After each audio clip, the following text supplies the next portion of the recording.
This is Jonathan Anger here for Pro Boxing Fans. We're here in London, March 26th. Richard Riakporhe against Deion Jumah. Johnny Nelson joins me. Do we have a better fight, Riakporhe versus Juma, than it would have been Riakporhe-Turchi? I actually think this is a better fight. I think there could be a banana skins talk. I spoke to Juma, I spoke to Riakporhe. Juma is quietly confident. He's very familiar with Richard. He's been eyeing him for the past 3 years. Always been training just in case Riakporhe's opponents falls through. He's been hungry for this fight. And what happens is when you become being champion or getting to become champion, everybody thinks that's a hard battle. That's not the hard battle. The hard battle is staying champion, because once you're champion, once you're up there, everybody is then eyeing you up. Everybody's then looking at you thinking, I've got his number. They'll be training for you, prepping for you. So now as a standing, Deion Jumah as a standing, now the responsibility of Richard Riakporhe as the guy that's in front is to be able to devise a game plan to beat Juma. And if he's a true champion or potentially a true champion, then he will do that and get the job done. For Juma obviously coming in on short notice and everything that's happened to him in terms of his eye injury, how motivated do you think he'll be for this one? Oh, very motivated. This is the chance. For Juma, it's a massive chance for him to change the direction of his career. For Richard Riakporhe, it's an opportunity for him to show off and draw a line through whatever underlying issues there are with them both. When we had them both on stage there, both fighters spoke very confidently, very coldly about one another. It's no bad blood, but there's some professional jealousy there. Dan Aziz returns on the build, defending his British title. He's looked really good against Burton. What are you expecting from him? I'm a newfound fan of Dan Aziz. When he walked in, I walked over, shook his hand, I said, listen, massive respect, I'm a big fan of yours. I think your style is Hagler-esque. He said Hagler's my hero. Hagler's the guy. His path now as a professional from the amateurs is very much like mine. Mine was, whereas in the amateurs he was beaten by guys. He was beaten by his opponent that he's fighting Saturday night. Beaten, manhandled. I was in that position. Then when it came to defending my British title, I boxed the same guy again that manhandled me as an amateur and knocked him out. Dan, he's hungry like that. He says, you know what, I want this fight because this guy beat me up in the amateurs. So I've just got a little surprise for him. I love that attitude. I love that view, and I'm a massive fan of his. What's your pick of the undercard? That one, Dan Aziz. I'm also interested in Shannon Ryan. I think she potentially could be something very special. She's been doing martial arts from the age of 5. She swapped over to boxing in 2018, so now she's used that up close and personal style. What fighters have to learn over the years, she's fast tracked that because that's what she's done since being a kid. Now, if she can tighten up that guard from martial arts to boxing, she'll be a good fighter because she'll be very fit. She'll be very focused and very familiar with up close fighting. A few other topics, Johnny, whilst I have you here. We heard last week the police are now investigating the Taylor Cattrall scorecards. Yep. We saw that Ian John Lewis has been downgraded from A-star referee to an A-class referee. Yep. What's your reaction to that? I like Ian John Lewis. He's a decent guy. If the board have found that what he has done or something about his work is not to the standard they expect, then the board have done what's best for the board. Ian John Lewis was not the only judge. Ian John Lewis should not be the only fall guy. I'm a massive fan of the British Boxing Board of Control. I think Robert Smith does an amazing job. Now and again they drop a clanger. I think that night they dropped a clanger. And the police getting involved, I actually don't think it's going to make any difference. I think the board saying they'll do what we can do.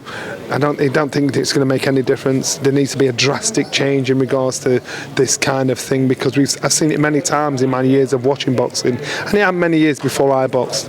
Now, how this changes is, people like you, people like other guys like get a microphone and camera can speak to the judge and say, just tell us, how did you score round? How come you scored round 7 to him when this actually happened? And make them justifiably explain what they've done. It's like me having an opinion. If I have an opinion and you question me on that, I've got to give you a justified explanation why I have that opinion.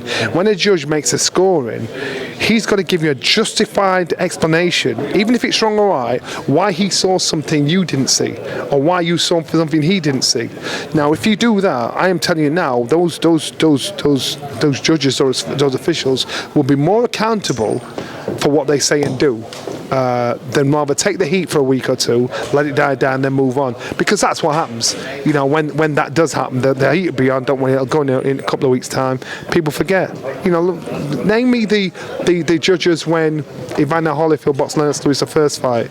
You don't remember. You don't know what they look like. But you just remember. Oh yeah, I remember that. So there's not a face to the crime. Put a face to the crime. Bet the crime stops happening. Johnny, obviously we heard talk of potentially Amir Khan taking the rematch with Kell Brook. I'm not sure if there's been an update on that. What's your thoughts on that? If it's true, I don't believe it's for the right reasons. That's just my opinion. I don't believe it's for the right reason. I think that's more monetary than actual belief that you can come back and turn that decision around again. The Amir Khan that we saw didn't have the beating of Kell Brook. Kell Brook will always have the beating of Amir Khan, and he proved that. So there, it makes you ask the question, why would you invoke that rematch clause? Two reasons. One, because you really think, you know, I can do better. Or two, you think, you know what, you can't fight anybody unless you pay me some money before you do that. You know, instead of stepping out. Regardless of what you or I say, that's his decision how he does it. I don't realistically believe that he can make a difference if they fight again. It makes me very sceptical of why he wants to fight again. And two more, Anthony Joshua, we're waiting to hear what's going to happen now that the unfortunate situation with Ukraine and Alexander Usyk. If it's an interim fight, what's the best fight for AJ to I've take? been asked that by a few people, and you know, there's many fighters out there, but AJ is a businessman, so he's going to make sure it's the best business for him. And I know Joe Joyce's name's been thrown in a few times, and of course, remember when they did it with Eubank Jr. against Golovkin? You know, they spoke about it because it elevated the two names in the same sentence. It doesn't benefit AJ fighting Joe Joyce; it benefits Joe Joyce. So AJ's got to think what benefits his career. So I think that happening. Let's just wait to hear from AJ. See what he says, not you or I, or not what Joe Joyce's people are saying. Wait to hear from AJ, see what he's saying. Eddie Hearn said that AJ wants Wilder. Probably not realistic, I'm guessing, but what do you think of that fight? Again, I'll repeat again. Let's wait to hear what AJ's saying. You know, Eddie Hearn's a representative.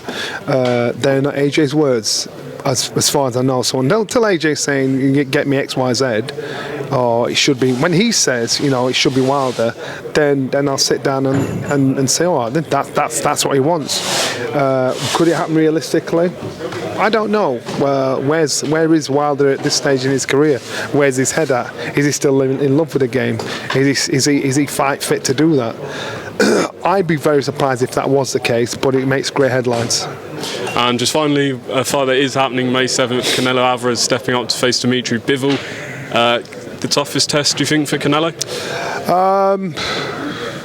You know what? I'm a massive fan of Bivol. I've seen this guy live. He's on fire. I think Alvarez has got too much for him. I think Alvarez, it's a good fight, but I think Alvarez will exploit any flaws that are in Bivol. And I think Bivol's the Don. He's a great fighter, but I think a great outstanding fighter of the two of them is Canelo Alvarez. If someone was to give Canelo his biggest test other than Bivol, who do you think it would be? There ain't nobody there. If he's staying in the weight division, there ain't nobody there. If he's stepping up, yeah, then we can have a conversation. But right now, he's the man, and I don't see them there. Johnny Nelson, thanks for talking to Pro Boxing.